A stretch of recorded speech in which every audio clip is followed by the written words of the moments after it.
if you're talking about flexibility in particular in the workforce, you're talking Mhm. about people who might go into the gig economy or generally, have sort of portfolio um, careers where they just move through various different areas with different skill sets.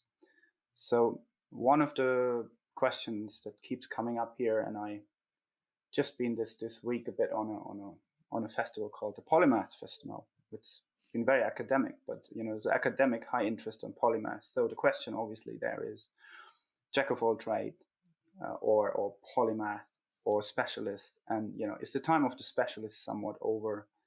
Um, Moving forward, given the new complexities of contemporary and future problems, are the jack of all trades gonna and the polymath outpacing the specialist in terms of relevance, and what does it mean maybe to learning and people and their careers? What's your view? So another, I've said already to an earlier question, I love the question. I love this question as well. I think this is really one of the central questions that we're all looking at, regardless of your age, whether you're a teenager or in your 20s, 30s, 40s, 50s, 60s, or 70s. We're asking similar questions. And sort of two quick dimensions on this. One, um, Tom Friedman, who's the columnist for the New York Times and a writer, um, sort of said two things about this that I think are really relevant. He said, "Look, what's really relevant is that we need to be lifelong learners, which we've all been hearing for a long time, but we need to actually build that into what we do as individuals." But he has a wonderful expression. He talks about his perspective is that PQ plus CQ is greater than IQ. PQ is passion quotient. CQ is curiosity quotient. And what Tom says, and I agree with him, and many of the people who work with us at the Center for the Edge, John Hagel and John Seeley Brown, have talked about passion and curiosity.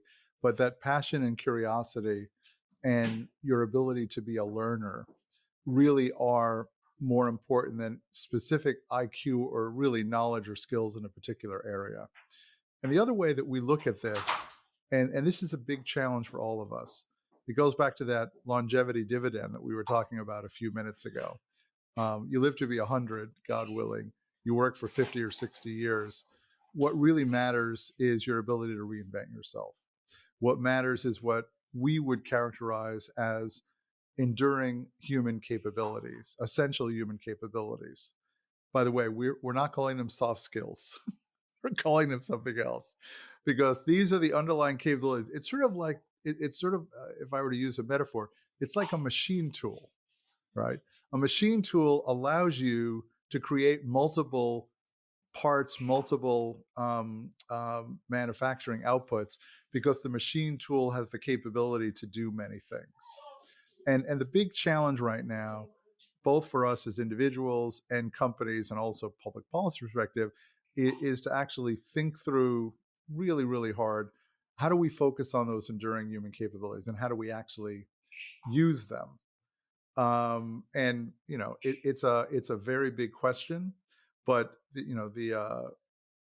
one of the themes of my book, Work Disrupted, um, we talked to some amazing technical experts, John Seeley Brown, who led Xerox PARC, and the head of talent at AWS. And, I mean, these are really heavy duty techies.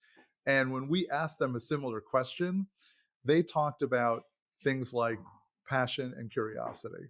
They talked about viewing the world as a historian, or Gillian Tett, who's the one of the senior writers at the Financial Times, talked about, and I'll sort of end with this. She talked about the view of a cultural anthropologist, but to be really clear about it, her view is that you need to, if you're a fish, you need to be able to see the water. And what we need to be able to see right now is the environments and the context in which we're swimming, in which we're operating, so that we can actually make choices around that.